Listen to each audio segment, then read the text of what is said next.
नमस्कार दोस्तों, SRH कहानियाँ में आप सभी का स्वागत है। भगवत गीता चतुर्थ अध्याय ज्ञान कर्म संन्यास योग। भगवत गीता का चौथा अध्याय ज्ञान कर्म संन्यास योग है।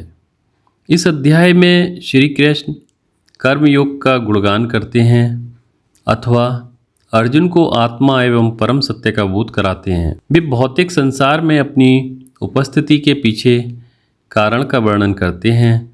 वे बताते हैं कि भले ही वह अनंत हैं, फिर भी वह इस धरती पर धर्म और शांति को पुनः स्थापित करने के लिए समय समय पर जन्म लेते रहते हैं। उनके जन्म और क्रियाकलाप शाश्वत हैं और सामूहिक दोषों से कभी भी दूषित नहीं होते हैं। वे मनुष्य जो इस सत्य को जानते और समझते हैं, वे संपूर्ण श्रद्धा के साथ उनकी भक्ति करते हैं और अंततः उन्हें प्राप्त करते हैं। उन्हें इस दुनिया में फिर से जन्म लेने की जरूरत नहीं है। अध्याय 4 श्लोक 1। श्री भगवान ने कहा, मैंने इस अविनाशी योग को विवस्वान अर्थात सूर्य देवता से सिखाया। विवस्वान ने मनु से कहा, मनु ने इक्ष्वाकु से कहा। जैसा कि इस अध्याय की प्रस्तावना में कहा गया है, भगवान यह स्पष्ट करते हैं कि अब तक उनके द्वारा दिया गया उपदेश नवीन न होकर सनातन वेदों में प्रतिपादित ज्ञान की ही पुनर्व्याख्या है। स्वस्वरूप की स्मृति से स्फूर्त होकर भगवान घोषणा करते हैं कि उन्होंने ही सृष्टि के प्रारंभ में इस ज्ञान का उपदेश सूर्य देवता को दिया था। विवस्वान ने अपने पुत्र मनु, जो भारत के प्राचीन स्मृतिकार हुए, उनको यह ज्ञान सिखाया। मनु ने इसका उपदेश राजा इक्ष्वाकु को दिया, जो सूर्य वंश के पूर्वज थे। इस वंश के राजाओं ने दीर्घ काल तक अयोध्या पर शासन किया। वेद शब्द संस्कृत के विद धातु से बना है, जिसका अर्थ है जानना। अतः वेद का अर्थ है ज्ञान अथवा ज्ञान का साधन अर्थात प्रमाण। वेदों का प्रतिपाद्य विषय है। जीव के शुद्ध ज्ञान स्वरूप तथा उसकी अभिव्यक्ति के साधनों का बोध। जैसे हम विद्युत को नित्य कह सकते हैं, क्योंकि उसके प्रथम बार आविष्कृत होने के पूर्व भी बहती, और यदि हमें उसका विस्मरण भी हो जाता है तब भी विद्युत शक्ति का अस्तित्व बना रहेगा। इसी प्रकार हमारे नहीं जानने से दिव्य चैतन्य स्वरूप आत्मा का नाश नहीं होता। इस अविनाशी आत्मा का ज्ञान वास्तव में अव्यय है। आधुनिक विज्ञान भी यह स्वीकार करता है कि विश्व का निर्माण सूर्य के साथ प्रारंभ होना चाहिए। शक्ति के स्रोत के रूप में सर्वप्रथम सूर्य की उत्पत्ति हुई और उसकी उत्पत्ति के साथ ही यह महान आत्मज्ञान विश्व को दिया गया। वेदों का विषय आत्मानुभूति होने के कारण वाणी उसका वर्णन करने में सर्वथा असमर्थ है। कोई भी गंभीर अनुभव शब्दों के द्वारा व्यक्त नहीं किया जा सकता। अतः स्वयं की बुद्धि से ही शास्त्रों का अध्ययन करने से उनका सम्यक ज्ञान तो दूर रहा, विपरीत ज्ञान होने की ही संभावना अधिक रहती है। इसलिए भारत में यह प्राचीन परंपरा रही है कि अध्यात्म ज्ञान के उपदेश को आत्मानुभव में स्थित गुरु के मुख से ही श्रवण किया जाता है। गुरु शिष्य परंपरा से यह ज्ञान दिया जाता रहा है। यहाँ इस ब्रह्म विद्या के पूर्व काल के विद्यार्थियों का परिचय कराया गया है। अध्याय 4 श्लोक 2। इस प्रकार परंपरा से प्राप्त हुए इस योग को राजर्षियों ने जाना। हे परंतप, वह योग बहुत काल के अंतराल से यहाँ अर्थात इस लोक में नष्ट प्राय हो गया।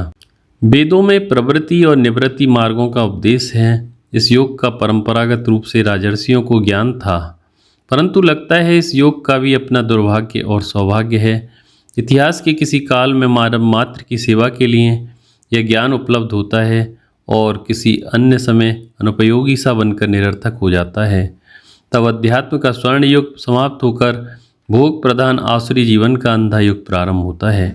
किंतु आसुरी भौतिकवाद से ग्रस्त काल में भी वह पीढ़ी अपने ही अवगुणों से पीड़ित होने के लिए उपेक्षित नहीं रखी जाती, क्योंकि उस समय कोई महान गुरु अध्यात्म क्षितिज पर अवतीर्ण होकर तत्कालीन पीढ़ी को प्रेरणा, साहस, उत्साह और आवश्यक नेतृत्व प्रदान करके दुखपूर्ण पगडंडी से बाहर सांस्कृतिक पुनरुत्थान के मार्ग पर ले जाता है।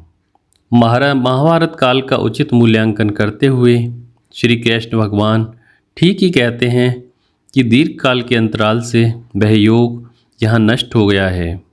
यह देखकर कि इंद्रिय संयम से रहित दुर्बल व्यक्तियों के हाथों में जाकर यह योग नष्टप्राय हो गया, जिसके बिना जीवन का परम पुरुषार्थ प्राप्त नहीं किया जा सकता।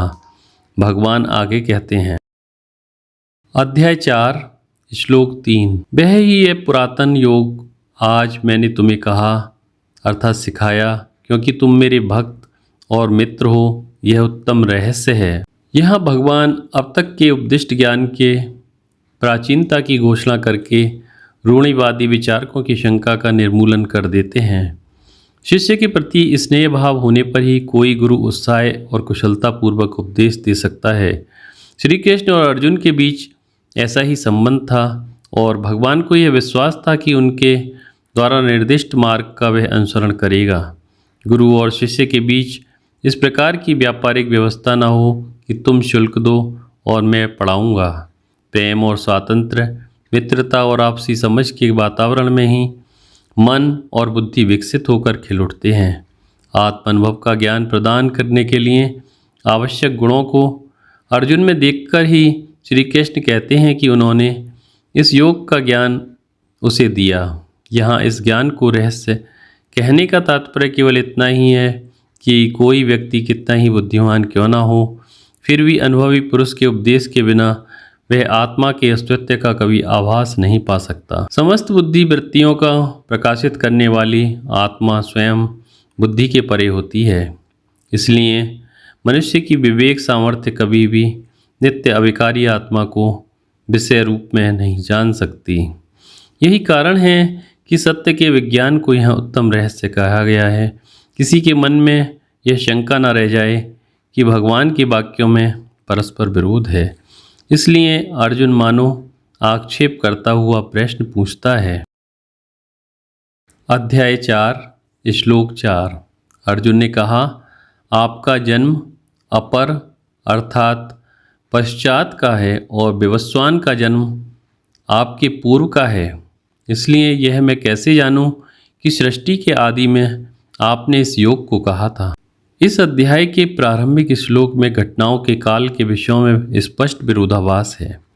श्री कृष्ण ने कहा कि उन्होंने सृष्टि के प्रारंभ में इस योग को विवस्वान को सिखाया अर्थात सूर्य को सिखाया।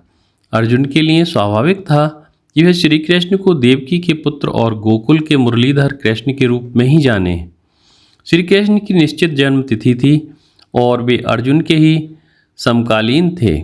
इस दृष्टि से उनका सूर्य के प्रति उपदेश करना असंभव था, क्योंकि संपूर्ण ग्रहों की सृष्टि के पूर्व सूर्य का अस्तित्व सिद्ध ही है। गीतोपदेष्टा भगवान श्री कृष्ण को कोई मनुष्य न समझ ले, इसलिए व्यास जी भगवान के ही मुख से घोषणा करवाते हैं कि अध्याय 4 श्लोक 5, श्री भगवान ने कहा, हे अर्जुन, मेरे और तुम्हारे बहुत से जन्म हो चुके हैं, परंतु हे परम तप, उन सबको मैं जानता हूँ और तुम नहीं जानते। हिंदू शास्त्रों के आचार्य सदैव शिष्यों के मन में उठने वाली सभी संभाव्य शंकाओं का निरसन करने को तत्पर रहते हैं। हम उनमें असीम धैर्य और शिष्यों की कठिनाई को समझने की क्षमता के साक्षात दर्शन कर सकते हैं। यहाँ श्री कृष्ण अर्जुन को यह समझाने का प्रयत्न करते हैं कि किस प्रकार वे अनंत स्वरूप हैं और सृष्टि के प्रारंभ में कैसे उन्होंने सूर्य देवता को ब्रह्म विद्या का उपदेश दिया। पुराणों में वर्णित अवतार का सिद्धांत इस प्रकरण में विस्तार पूर्वक बताया गया है। अनेक विदेशियों को हिंदू दर्शन का यह प्रकरण और हिंदुओं का अवतारवाद में विश्वास अत्यंत भ्रामक प्रतीत हो सकता है। अनेक विद्वानों ने इस प्रकार के मत प्रकट भी किए हैं, परंतु मैक्स मूलर के समान संभवतः किसी ने इतनी तीव्र आलोचना नहीं की होगी। अवतार के विषय में वे कहते हैं यह आध्यात्मिक बकवास है, परंतु यदि हम सृष्टि संबंधी वेदांत के सिद्धांत को जानते हुए इस पर विचार करें तो अवतारवाद को समझना कठिन नहीं होगा। एक अन्य स्थान पर मनुष्य के पतन के प्रकरण में यह विस्तार पूर्वक बताया गया है कि सत्वगुण प्रधान उपाधि के माध्यम से व्यक्त होकर अनंत स्वरूप परमार्थ सत्य ब्रह्म सर्वशक्तिमान ईश्वर के रूप में प्रकट होता है। इसी अध्याय में आगे श्री कृष्ण बताएंगे कि किस प्रकार वे स्वेच्छा और पूर्ण स्वातंत्र से उपाधियों को धारण करके मनुष्यों के मध्य में रहते हुए कार्य करते हैं, जो उनकी दृष्टि से लीला मात्र है। उन्हें कभी भी अपने दिव्य स्वरूप का विस्मरण नहीं होता। किसी एक भी प्रणाली का जन्म केवल संयोग ही नहीं है। डार्विन के विकास के सिद्धांत के अनुसार भी प्रत्येक व्यक्ति जगत में विकास की सीढ़ी पर उन्नति करने के फलस्वरूप आया है। प्रत्येक देहधारी का जीवन उस जीव के दीर्घ आत्मचरित्र को दर्शाता है। असंख्य और विभिन्न प्रकार के शरीरों में वास करने के पश्चात ही जीव वर्तमान विकसित स्थिति को प्राप्त करता हुआ है। प्रत्येक नवीन देह में जीव को पूर्व जन्मों का विस्मरण हो जाता है, किंतु वह पूर्व जन्मों में अर्जित वासनाओं से युक्त रहता है। परंतु भगवान श्री कृष्ण की स्थिति एक जीव के समान नहीं समझनी चाहिए।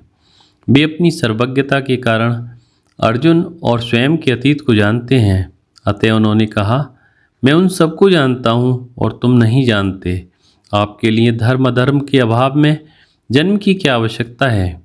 आपका जन्म कैसे संभव है? इसका उत्तर है। दोस्तों, इसी तरह की और वीडियोस के लिए आप हमारे YouTube चैनल SRH कहानियाँ सब्सक्राइब करें। वीडियो देखने के लिए बहुत बहुत धन्यवाद।